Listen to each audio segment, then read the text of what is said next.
Good morning class. This is a sixth video lecture of chapter microorganisms for class 8th and almost topic were covered in this chapter. मैं आपको बता देता हूँ कौन से topics cover हुए हैं अभी तक इस चैप्टर में। इंट्रोडक्शन कवर हो चुका है, type of microorganism, bacteria, fungi and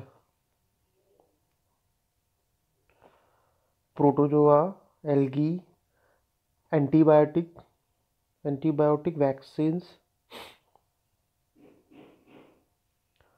harmful microorganism, disease caused microorganism, plant and animal, and today's topic is food prevention and food poisoning। Actually ये टॉपिक है हमारा, तो स्टार्ट करते हैं आज का topic. Food poisoning. First we know that what is the food poisoning and what is the cause of food poisoning, यानी food poisoning क्यों होता है और कैसे होता है, इसके इफ़ेक्ट्स क्या होते हैं हम समझाते हैं आपको। कि फूड पॉइजनिंग का मतलब होता है कि हमारा जो फूड होता है वो कंटामिनेटेड होता है और उसमें माइक्रो ऑर्गेनिज्म, उसके ऊपर जो माइक्रो ऑर्गेनिज्म प्रेजेंट होते हैं वो फूड को डिकम्पोज करते समय कुछ हार्मफुल सब्सटेंस रिलीज़ करते हैं और वो हार्मफुल सब्सटेंस एक्चुअली हमारे लिए पॉइजन का काम करते हैं। तो इसलिए इसको बोलते हैं फूड पॉइजनिंग। अगर हम उस फूड को खाते हैं तो खाने से हमारा जो डाइजेस्टिव सिस्टम है यानी हम बीमार हो जाते हैं, हमारा कोई ना कोई जो फंक्शन है बॉडी का वो इफ़ेक्ट हो जाता है और हम बीमार हो जाते हैं। Food poisoning is the in human could be due to the consumption spoiled food by some microorganism that grow on our food produce toxic substance। toxic means जो जहरीले substance, poisonous substance and make the food poisonous causing serious disease। इससे हमें बहुत सारी disease होती हैं, वो बाद में पढ़ाएंगे आपको। so it is a very important that we prevent food to preserve food to prevent it from being spoiled by the microorganism। Means उसको ख़राब होने से बचाना हमारे लिए बहुत ज़रूरी है, क्योंकि फूड पॉइजनिंग से बहुत सारी डिजीज़ होती हैं और हमें ये कई लेवल पर हार्म पहुंचा सकती हैं। तो अब फूड पॉइजनिंग को हम कैसे बचा सकते हैं। एक्चुअली फूड पॉइजनिंग जो होता है वो माइक्रो ऑर्गेनिज्म से ही होता है।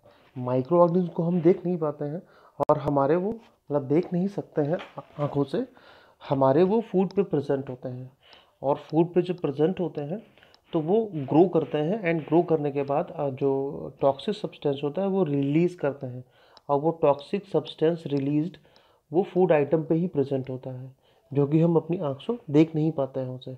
और वो फूड जब हम खा लेते हैं तो हमारी बॉडी में पॉइजनस सब्सटेंस चला जाता है और हमें बीमार कर देता है। तो अब हम प्रिवेंशन देखते हैं कि कैसे उससे हम बच सकते हैं। फूड प्रिजर्वेशन यानी फूड को हम कैसे प्रिजर्व करें कि वो माइक्रो ऑर्गेनिज्म जो उस पर ग्रो हो रहे हैं वो ग्रो ना हो पाए। We need to preserve food because microorganisms that grow on food can sometimes produce toxic substances which are poisonous to us. If we consume this spoiled food, we can become seriously ill or die. Hence, we need to preserve food from beginning being spoiled।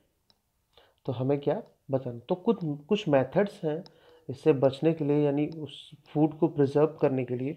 तो वो हम आपको detail में दिखाते हैं। Different method for preserve food, यानी food item जो होते हैं उनको हम कैसे प्रिजर्व कर सकते हैं। कुछ आप लोग जानते होंगे, कुछ आप नहीं जानते होंगे, तो हम आपको सारी डिटेल्स में बताते हैं ताकि आप लोग इसको अच्छे से समझ सकें। जैसे कि आप लोग जानते होंगे कि प्रिजर्वेशन बाय ऑयल एंड विनेगर्स। जैसे आप लोग आप सबके घरों में अचार पिकल्स रखे जाते हैं, तो पिकल्स एक्चुअली जो होते हैं वो विनेगर एंड जो ऑयल होता है जैसे मस्टर्ड ऑयल, इसमें ही उसको जब हम मिक्स करके रखते हैं तो जो भी फूड आइटम होता है वो उसके चारों तरफ उसकी एक लेयर बन जाती है। लेयर बनने से वो माइक्रो ऑर्गेनिज्म वहाँ पे ग्रो नहीं कर पाते हैं और जब ग्रो नहीं कर पाते हैं तो वो फूड स्पॉइल नहीं होता है, यानी उस पर माइक्रो ऑर्गेनिज्म अपना टॉक्सिक सब्सटेंस रिलीज नहीं कर पाते हैं। नेक्स्ट देखते हैं। नेक्स्ट दिया हुआ हमारा storing in air tight container, ये भी इम्पोर्टेंट है। एक्चुअली अगर हम किसी भी फूड को एयर से दूर रखते हैं, क्योंकि एयर में मॉइस्चर होता है और जहाँ पे मॉइस्चर होता है वहाँ पे माइक्रो ऑर्गेनिज्म बहुत जल्दी ग्रो करते हैं। तो अगर हम फूड को हम बचा लेते हैं माइक्रो ऑर्गेनिज्म से यानी एयर से, तो फूड पॉइजनिंग वहाँ पे नहीं हो पाएगी। नेक्स्ट देखते हैं हमारा कोल्ड ट्रीटमेंट। कोल्ड ट्रीटमेंट आप लोग जानते होंगे कि जैसे गर्मियों में अगर सब्जी को या सब्जी या कोई भी फूड आइटम है उसको अगर हमें प्रिजर्व करना है, सेव करना है, अगर बच जाती है तो यानी तो उसको सुबह के लिए यूज़ करने के लिए रखना है, तो हम लोग क्या करते हैं उसे फ्रीज कर देते हैं, यानी फ्रीज में रख देते हैं। एक्चुअली वहाँ पे टेम्परेचर काफ़ी लो होता है और बहुत लो टेम्परेचर पे माइक्रो ऑर्गेनिज्म सर्वाइव नहीं कर पाते हैं, रिप्रोड्यूस नहीं कर पाते हैं, तो वो अपना इफेक्ट वहाँ पे नहीं दिखा पाते हैं। नेक्स्ट दिया हुआ heat treatment. Actually heat treatment जो होता है, फॉर एग्जांपल अगर हम मिल्क को रखना चाहें कुछ टाइम के लिए, तो मिल्क को रखने के लिए हम उसे जो है पॉस्टुलेट कर देते हैं। पॉस्टुलेट करने का मतलब होता है कि हम उसको उसके बॉइलिंग पॉइंट पर, जैसे मिल्क है, मिल्क जिस टेम्परेचर पे बॉयल होता है उस टेम्परेचर तक उसको हम गर्म करते हैं, मीन्स उसको हम हीट देते हैं। हीट देने पे जो उसमें माइक्रो ऑर्गेनिज्म प्रेजेंट होते हैं, हीट देने पे जो उसमें माइक्रो ऑर्गेनिज्म प्रेजेंट होते हैं